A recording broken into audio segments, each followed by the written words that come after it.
Educação à distância, mudando realidades.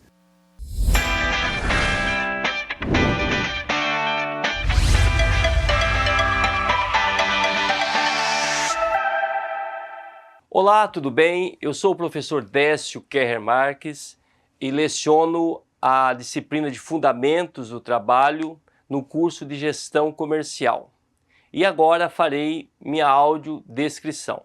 Sou homem alto de 1,80 m e estou vestindo uma camisa vinho de mangas compridas, calça azul marinho, sapato preto e cinto preto.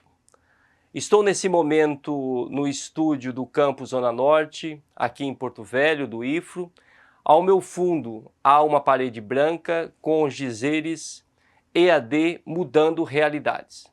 E agora então convido você, aluno e aluna, para participarmos da aula da terceira unidade.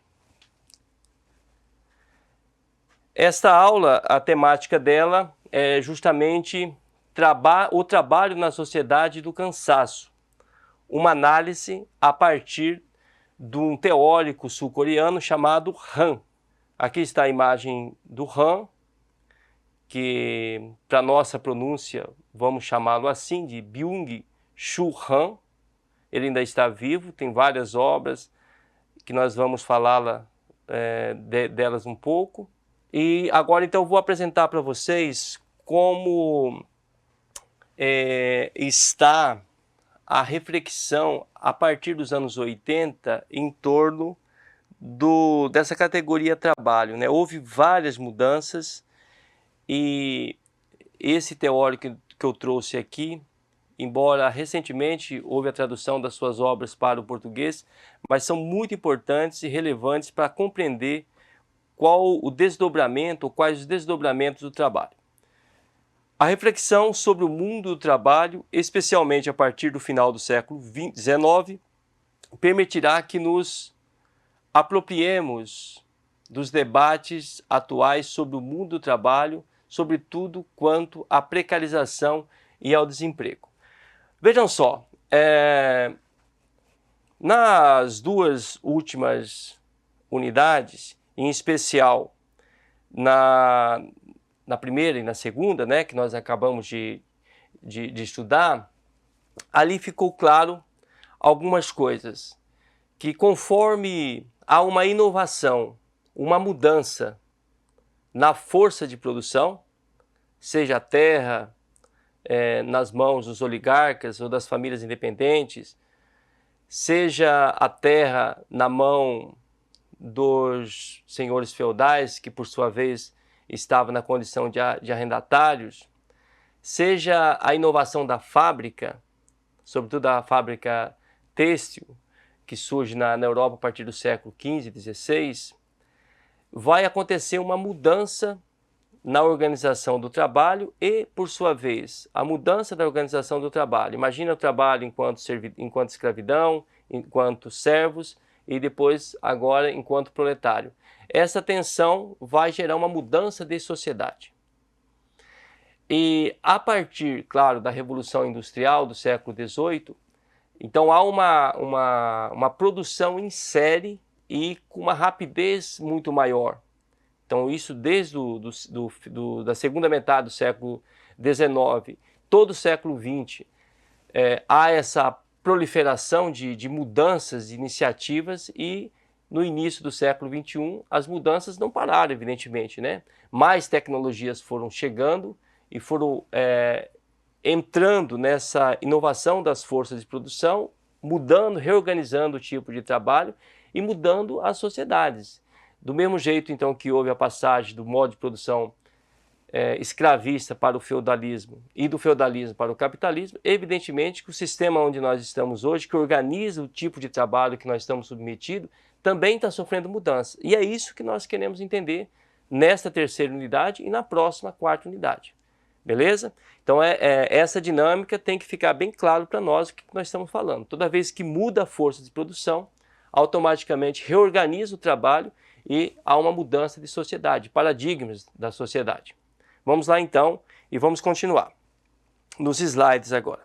Então, já no final do século XIX, surge um teórico francês chamado Auguste Comte, que ele apresenta uma sociedade que ela está predisposta a ter um organismo bem ordenado.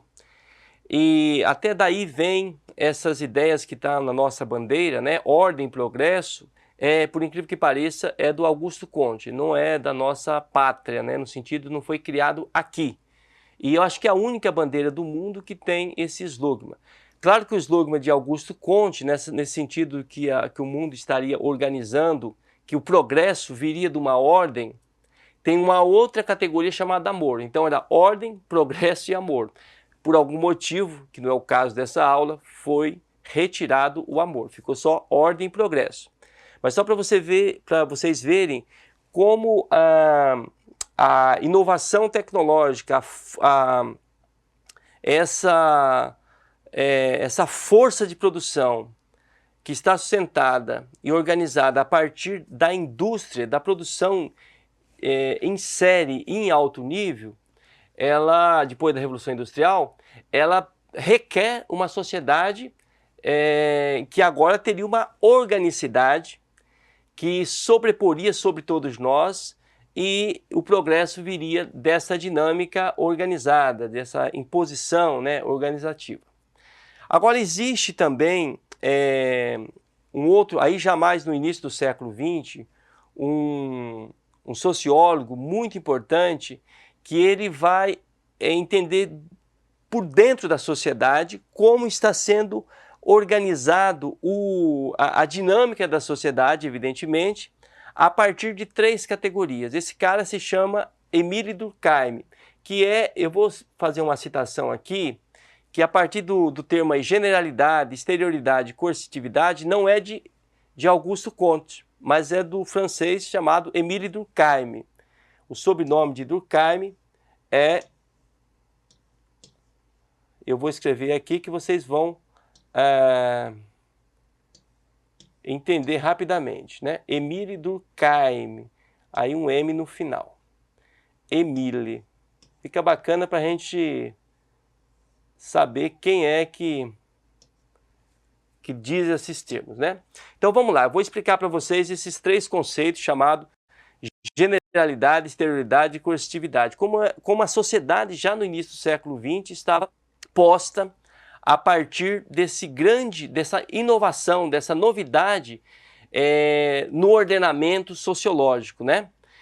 Então eu gostaria aqui de olhar agora para vocês e fazer essa explicação detalhada, né? Então vamos lá. O que nós entendemos justamente por generalidade representa algo que tem na sociedade que a maioria das pessoas estão fazendo.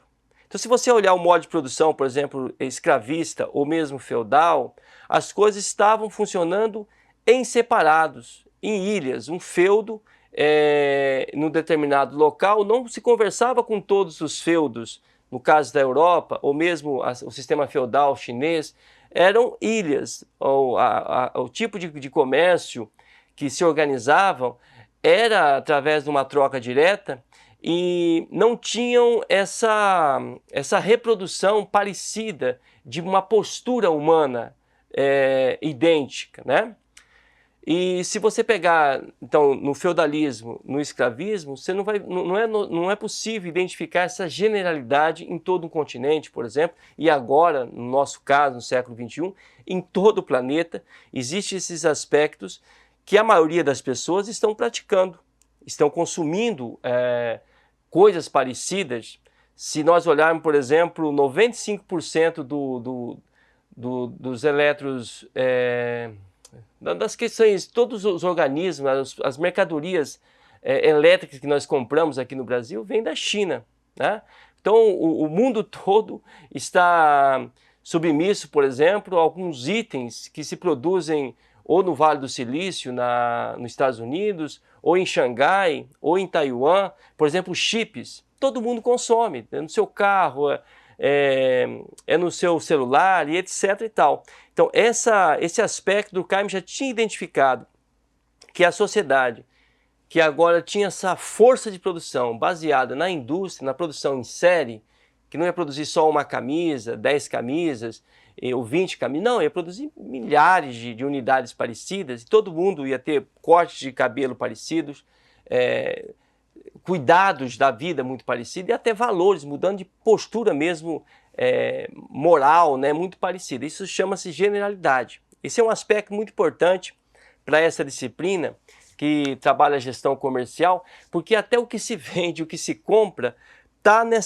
nesse parâmetro chamado de generalidade. O que a maioria das pessoas estão pensando, o que a maioria das pessoas estão falando. As redes sociais, então, hoje, as pesquisas, né, analisam as tendências, o que se vai vender, o que vai se comprar. Não tem mais aqueles acervos, né, que ficam lá, aqueles produtos de ano, não. O que as pessoas estão consumindo nesse determinado mês se produz rapidamente para vender e também para que o comércio funcione.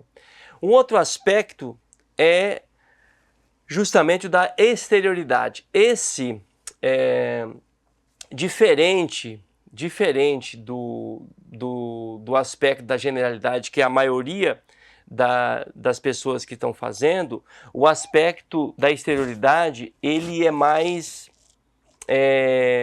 exigente para nós humanos, porque trata não só do que a maioria está fazendo, mas é aquilo que está ocorrendo e que independe da nossa vontade ou não. A gente vai reproduzir.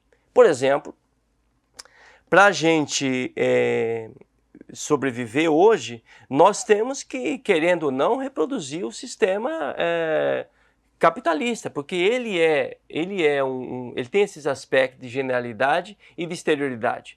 Não adianta querer enfrentá-lo sozinho, que você vai passar fome, não vai conseguir sobreviver. As coisas estão se organizadas em cadeias, tanto de produção quanto de consumo, dentro desse ordenamento. Então é uma coisa que existe, o sistema existe, está bem organizado e bem elaborado, de uma forma eficiente, independente da minha vontade ou não. Esse aspecto, então, da exterioridade. A gente nasceu nele, nesse caso, e pelo que nós percebemos, nós vamos, no caso do sistema capitalista, possivelmente está posto e ele vai ficar aí, ou um pouco diferente, mas ao menos em uma vista de primeira mão a sua permanência. E existe um outro elemento que realmente ele é mais profundo ainda do que a generalidade e a exterioridade, que é a coercitividade. O próprio nome já diz, né? Coercitivo é algo que é imposto. E aí Durkheim realmente, eu acho que nesse ponto ele faz um acerto sociológico muito relevante. Não só para estudarmos como o trabalho está organizado, mas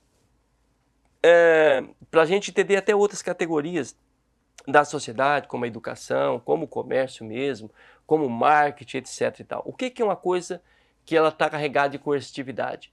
Ela se impõe sobre os sujeitos de modo que ele reproduz aquela situação, querendo ou não querendo, porque ele tá produzindo, né?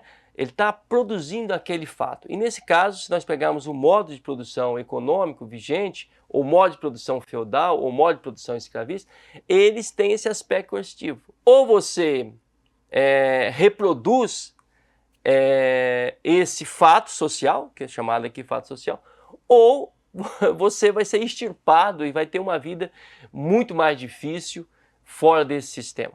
Então esses três aspectos aqui que eu trago no início dessa aula, mas está lá também no AVA, eu gostaria que vocês lessem os textos que acompanham essa aula, terceira unidade, são muito importantes para entendermos que nós estamos falando aqui da reorganização do trabalho, tá? Vamos repetir então, tanto a exterioridade quanto a generalidade e a coercitividade. Vamos lá voltar então para os slides. Então, fazendo uma revisão rápida aqui, a generalidade é o fato social que atinge a maioria da sociedade, a exterioridade é o fato social independente do indivíduo, está posta ali. A gente pode pegar um outro exemplo, por exemplo, a língua portuguesa. A gente nasceu, ela estava lá posta, a gente vai morrer, ela vai continuar. Independe da nossa vontade, do nosso querer ou não, ela não vai ser destruída. E a coercitividade, no caso, nos interessa aqui, que é quando o indivíduo tem que se adequar a um fato social. Qual é o fato social que nos interessa para o trabalho? É o modo de produção capitalista. É assim que o trabalho está organizado. A gente entra nesse esquema e não tem uma outra saída imediata, porque a mudança, quando houver, que vai acontecer, como sempre já demonstrei nas outras aulas, que são históricas e mudou daí do escravismo para o feudalismo, do feudalismo para o capitalismo, e com certeza o capitalismo também está em mudança. Mas no momento a gente se adequa a ele, adequa esse fato social. Não é uma adequação passiva, porque a relação capital-trabalho é sempre tensa, mas a coercitividade tem esse poder de se impor sobre nós. Desse slide aqui, então, vou trazer um filósofo muito importante chamado Hegel, que é esse sujeito aqui, né? Que lá no século XIX, ele consegue identificar que, diferente da tradição que remetia ao trabalho, reportava ao trabalho como algo punitivo e de dor apenas, porque a tradição, tanto a tradição bíblica que nós conhecemos nós do Ocidente, quanto a tradição grega e romana, tinha o trabalho a partir de uma perspectiva escravista. E quem é que trabalha na sociedade grega? É o escravo. E o escravo é aquele que não tem acesso aos benefícios da sociedade, não tem acesso à polis, não tem acesso à democracia, não tem acesso ao teatro, não tem acesso ao destino da sociedade. Então, trabalhar é uma punição, inclusive na perspectiva bíblica judaica também. Aqui Hegel resgata esse elemento que o trabalho, ele na verdade, ele rompe com os paradigmas postos, e é ele que muda a natureza, né? E ao mudar a natureza, isso cria coisa nova. Então, esse cara, além da outra teoria, que é chamada teoria dialética dele, que eu não vou explicar nesse momento, mas esse ponto de trazer um foco novo, inovador e positivo em relação ao trabalho.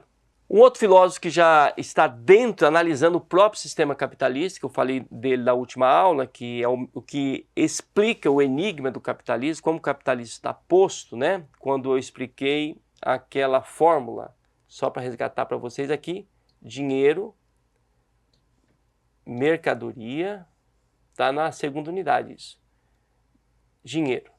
Então aqui é o dinheiro 1 e aqui é o dinheiro 2.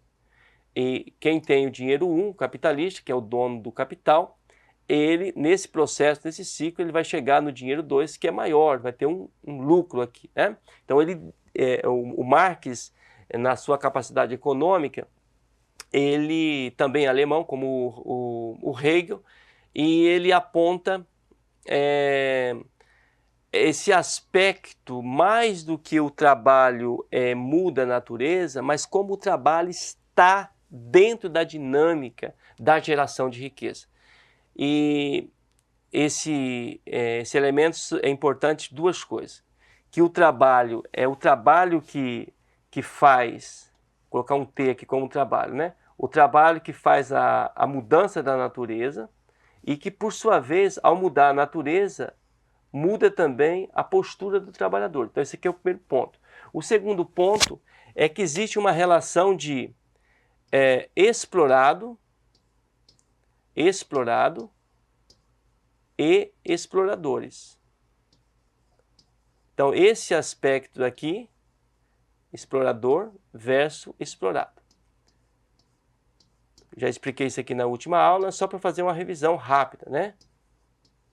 Então, o explorador, ele naturalmente, ele tem o capital e ele compra a força de trabalho e para gerar novas mercadorias e gerar o lucro que fica a maior parte para aquele que detém a força de produção. E uma vez que a força de produção ela compra tanto matérias-primas como a força de trabalho, evidentemente ele figura-se como explorador. E os explorados são os trabalhadores. Essa relação não é passiva e da tensão entre capital e trabalho vai impulsionando a mudança da própria sociedade. Basta ver, por exemplo, na época que Marx está escrevendo, um trabalhador não tinha sequer um direito, né? E depois, o capital, para se organizar as tensões, criou o 13º, por exemplo. Nós temos licença maternidade, férias para o trabalhador e etc. O problema é que agora, no século XXI, nós temos outros problemas em relação ao trabalho, que é o próprio trabalho que sumiu, né? Onde está o trabalho? Então essa é uma outra situação que nós precisamos discutir, que o RAM pode nos ajudar e por isso que ele está nessa aula.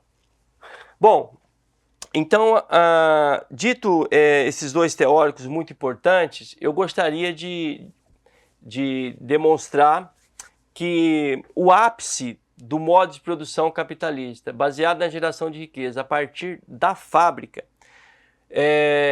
foi organizado por dois grandes nomes que nós conhecemos, o Taylor, que é o taylorista, e o Fordismo, que é o Ford. Essas duas pessoas, nós estamos aqui remetendo a duas pessoas, mas claro que o acumulado de capacidade que eles fizeram dentro das fábricas é o que nos interessa. Então, se nós pegarmos aquelas três categorias da teoria de Durkheim, a generalidade, a exterioridade e a coercitividade, vai encaixar no que o Taylor e o Ford fizeram. Vai destacar o controle do tempo.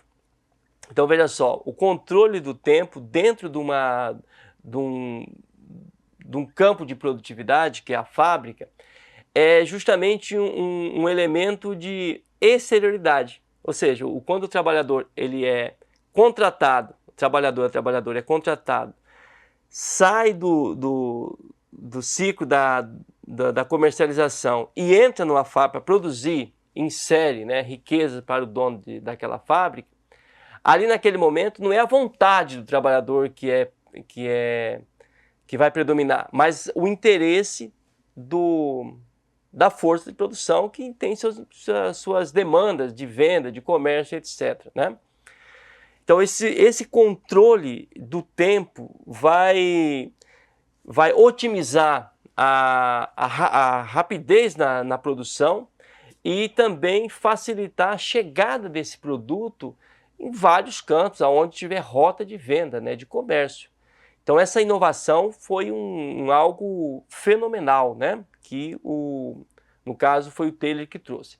O caso de Ford, então nós temos o controle do tempo e na outra perspectiva temos o aumento dessa produtividade, né, que nesse sentido já beira mais a coercitividade, né? A pessoa que é contratada, os trabalhadores, não tem aqui um poder decisório, uma coisa democrática para saber o que está se produzindo, se é melhor para a humanidade ou não é melhor para a humanidade. Imagina só, vamos produzir UTIs. Não é o trabalhador que decide se UTIs devem ser produzidos em série ou não. O que se produz, o trabalhador está lá somente para produzir em alto nível. Quem determina o que vai produzir é o dono daquele empreendimento. Então esse aspecto é o ápice do que nós chamamos do capitalismo industrial, que foi eficiente, foi fantástico, porque os trabalhadores também começaram, por conta dessa tensão, foi aí que conseguiram maior renda por seu trabalho. O próprio Ford dizia o seguinte: eu quero meus trabalhadores bem pagos, porque depois eu quero que eles comprem os carros que foram produzidos. Bem diferente do capitalismo que nós estamos vendo hoje, que nós vamos estudar também em seguida. Mas nessa época, essas duas teorias dentro do aspecto do trabalho são muito relevantes para a nossa compreensão. E os dois remetem-se lá ao sociólogo Durkheim. Voltemos aqui então para os slides.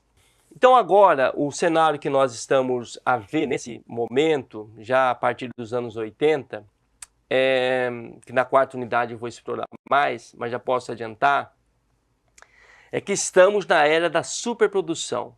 Os que conseguem atender à demanda vivem exaustos. a gente vê as pessoas andando na rua com essas motos, com bicicleta, carregando o iFood, etc. e tal, estamos exaustos. E os que não conseguem manter essa exaustão do trabalho, perdem o emprego. Então, as coordenadas não estão batendo muito. Através do trabalho, o trabalhador assume as regras impostas por aquela determinada divisão social, nós já falamos isso antes, que isso é o princípio da coercitividade ou da exterioridade, e adaptar-se a uma sociedade cansada, inevitavelmente, cria-se a sociedade do cansaço. Então, é esse aspecto que está posto em relação à organização do trabalho. A superprodução, que não depende de nós, mas é uma coercitividade do próprio sistema, está aí posta. A gente entra nela, a gente fica exausto. Se nós não conseguirmos, a gente vai ficar doente, vai ficar com síndrome de burnout, etc. A gente é retirado e aparece outro para ficar exausto também, o sistema continua. Claro que isso não vai ser ad eterno, mas nesse momento o filósofo Han vai estudar o que está posto para nós e vai falar um pouco de como se originou esses fatos e quais as possibilidades reais de atravessá-los. Então o Han ele vai aqui apresentar eu vou fazer algumas anotações, se puder. Ele vai apresentar alguns elementos. Ele é um sul-coreano, nós sabemos que a Coreia, a partir dos anos do início, né, da década dos anos 90, se torna um dos tigres asiáticos, e com certeza, quanto maior a produtividade, a inovação tecnológica, também vai surgindo maiores produções na área de filosofia, do direito, etc. Esse aqui é um filósofo muito importante que vai estudar uma Coreia do Sul, que realmente é altamente de desenvolvimento tecnológico. Todos nós, a maioria de nós, já sabemos disso. Então ele vai apontar que o sujeito neoliberal, como empreendedor de si mesmo, é incapaz de se relacionar livre de qualquer propósito. Entre empreendedores não surge amizade desinteressada. Então aqui, olha só, ele traz uma categoria que eu gostaria de destacar para vocês, que é o neoliberalismo. O neoliberalismo é um desdobramento do liberalismo inglês. Então, vou colocar só neoliberal, né? Neoliberal, só para facilitar. Então, essa categoria, fique atento para ela, que ela está surgindo nesse momento, ela vai ter a ver, o neoliberalismo tem a ver com a sociedade do cansaço, a sociedade que está num estágio de superprodução, é um fato coercitivo, ou seja, basta olhar na nossa casa, por exemplo, tantos itens de mercadoria que tem lá que a gente nem precisaria, porque ela está seguindo essa ordem de superprodução. E dentro dessa perspectiva, cria-se a ideia do empreendedorismo, que é muito forte também aqui na nossa perspectiva aqui brasileira, né? Então vamos tentar entender o que é esse empreendedor e essa categoria neoliberal. Para isso, então, ele apresenta um fato impressionante aqui, né? Que o neoliberalismo funciona como a mutação do capitalismo. Então vamos lá, gente. Aqui eu gostaria agora de conversar olhando para vocês. Vamos lá. O capitalismo, do jeito que ele se inovou e se impôs e venceu o feudalismo, que é um grande feito, né? Um dos maiores feitos que a gente pode olhar na história da humanidade, ele é baseado, então, a gente pode reportar o capitalismo com aquela fórmula: dinheiro, mercadoria e mais dinheiro. Dentro dessa fórmula, o trabalhador que não tem capital, ele vende a sua força de trabalho e com isso ele vai ter alguns direitos que foram conquistados também a muito custo, mas foram conquistados: 13º, estabilidade no emprego, que agora está um pouco ameaçada, mas é uma prerrogativa, licença maternidade, as crianças não podem entrar numa fábrica para produzir, etc. Do outro lado, o direito ao conhecimento, que é através de escolas, políticas públicas, o Estado oferece isso, beleza. O que ele está apontando aqui? Existe um fato novo, que é o neoliberalismo. E o neoliberalismo é uma mutação do capitalismo. Então agora, que eu vou voltar para o slide, gostaria que você se atentasse. O neoliberalismo que ele falou no primeiro slide, agora ele está falando que é a mutação do capitalismo. Então atenção, primeiro para entender o que está acontecendo na organização do trabalho, é entender o que é o capitalismo, baseado no processo de industrialização. Agora nós estamos falando de uma outra perspectiva, que é a sua mutação, tá? Então voltemos lá para o slide. Então bacana. Então vamos lá, olha só. Nessa perspectiva de mutação é que vai aparecer a categoria do trabalhador como empreendedor. Não é a revolução comunista, e sim o neoliberalismo, que elimina a exploração alheia da classe trabalhadora. Hoje, cada um é um trabalhador que explora a si mesmo para a sua própria empresa. A pergunta claro que aqui ele está usando um sarcasmo muito grande, né? Porque existe um fato consumado, que de um lado tem quem tem o dinheiro, né? Que aí esse cara que tem o dinheiro, ele compra a força de trabalho e compra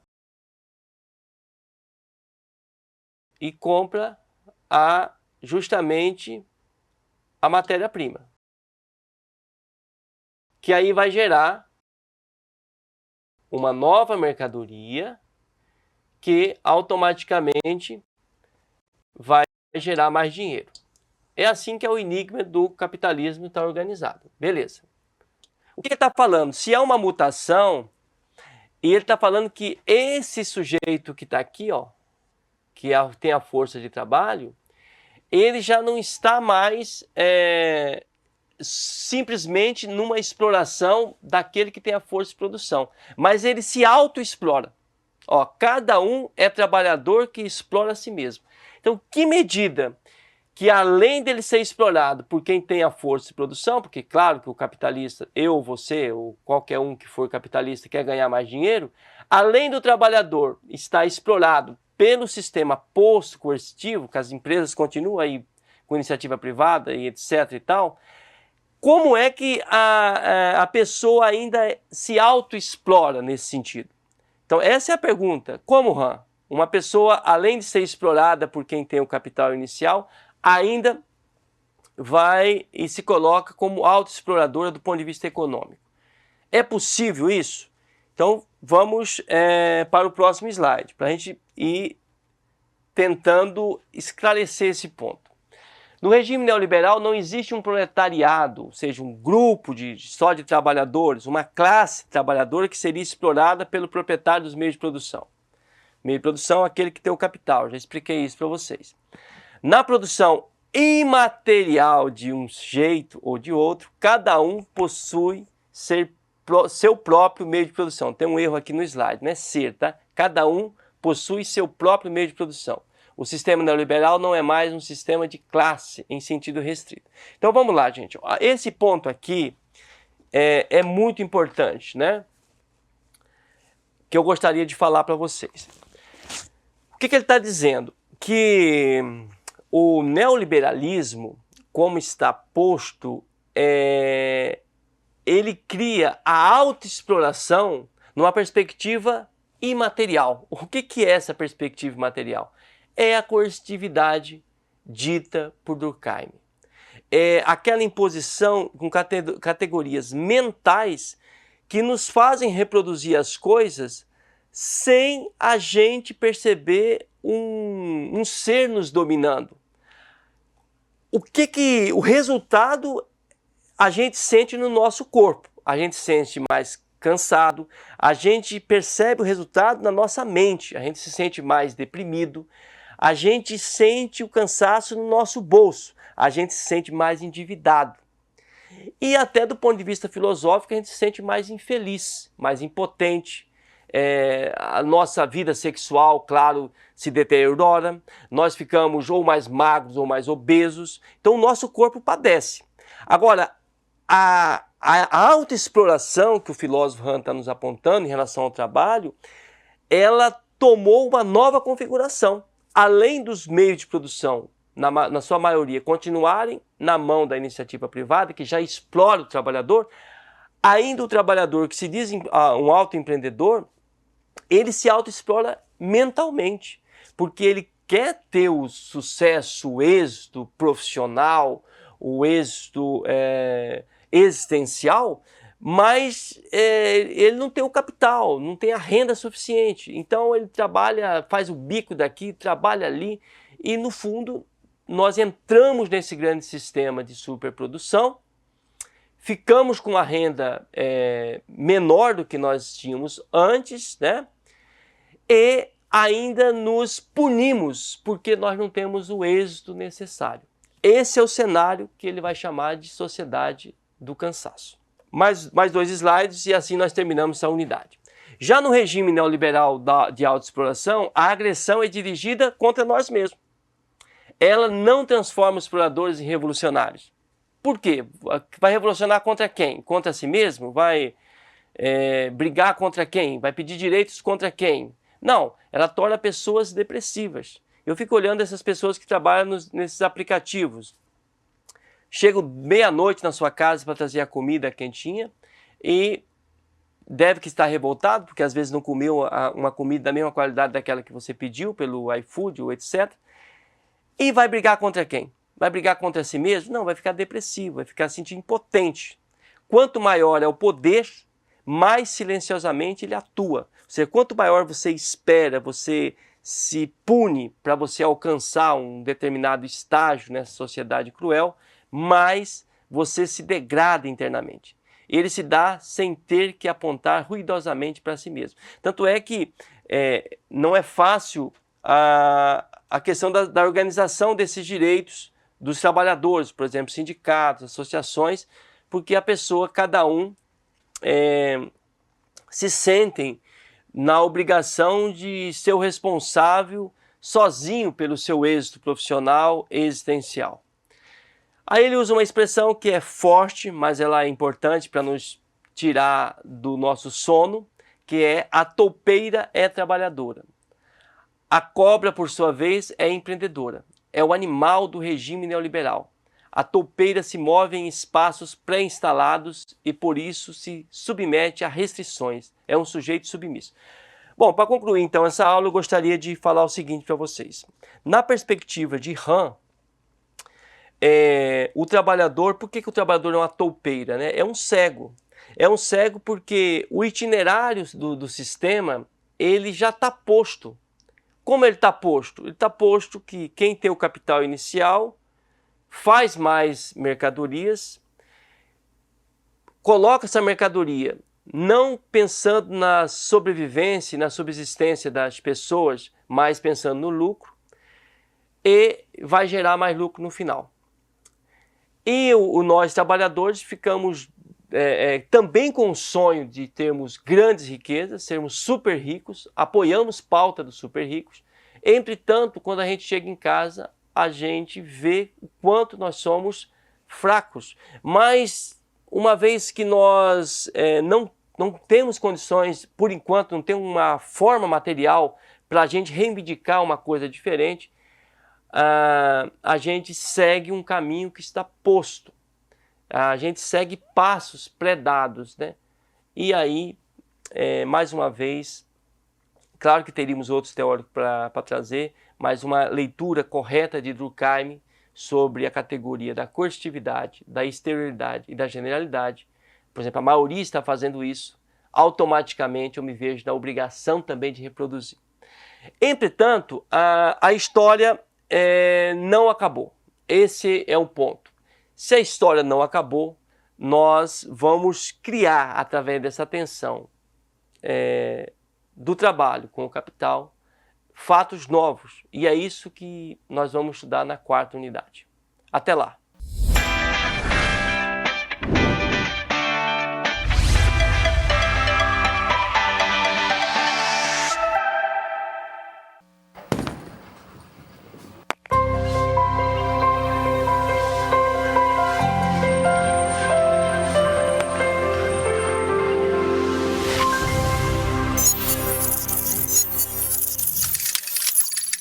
Educação à distância, mudando realidades.